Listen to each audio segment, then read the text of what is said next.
Yeah.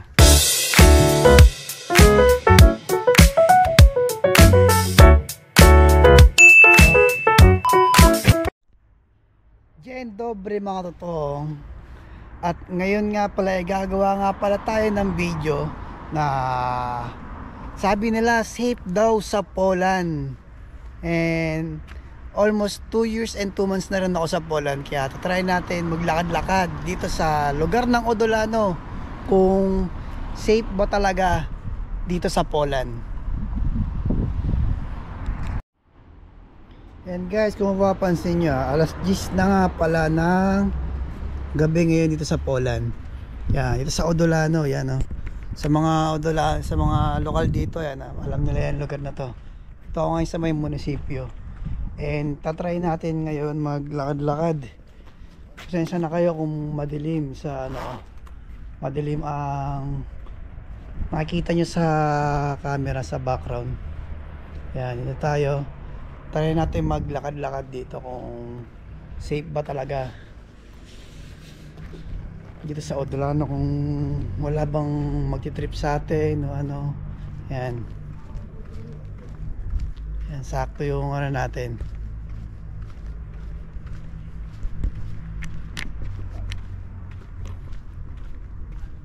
Yan, dito tayo. Maganda rito pag maliwanag. Madilim siya. Dzień dobry.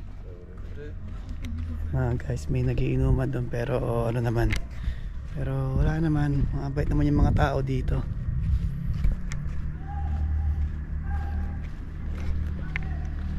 Andito tayo maglakad-lakad, paikot-ikutin natin to mga lods. Ayan. Hanap tayo ng ano guys, na maliwa-liwanag kasi medyo madilim.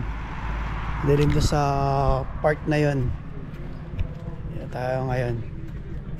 Tamang ikot lang tayo ngayon. Ikutin natin. Pero sa ngayon may mga kabataan din. Pero okay naman dito. Yan.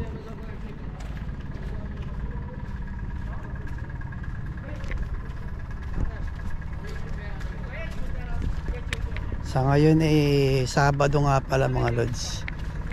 At maraming, siyempre pag Sabado alam nyo na maraming nagiinom. Pero sa experience mo naman sa paglalakad,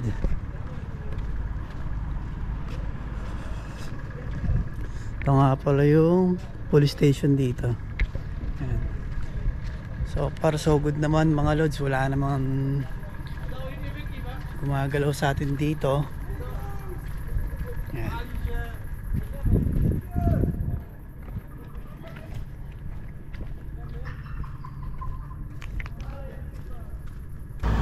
Sa paglalakad ko nga rito mga lods, hindi naman ako nakaramdam ng takot o pangangamba na meron na agaw ng camera ko o ng gamit ko mga lods.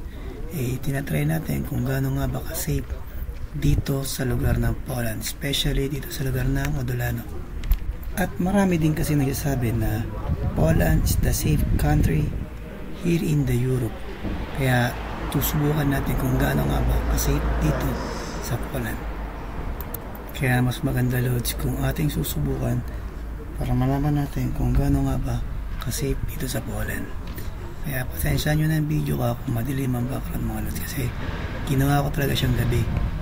Kasi usually kasi diba po gabi doon lumalabas yung mga masamang tao, kaya tinay natin ng gabi. Pero safe naman maglakad ng gabi rito mga lods kahit na gandang oras na, kahit alas 10 ng gabi rito sa Poland. At lalo na sa part ng Odolano. And dito nga pala ako ngayon nakatira sa Odolano, kaya dito ko tinry itong experiment kung gaano nga ba kasi maglakad-lakad kahit gabi dito sa part ng Odolano.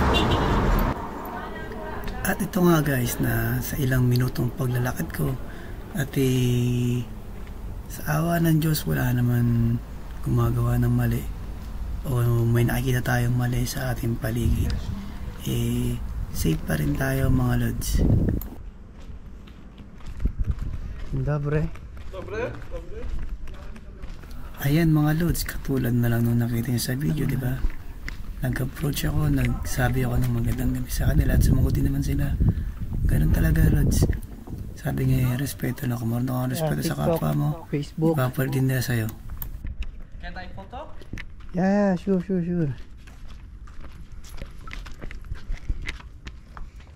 Yeah.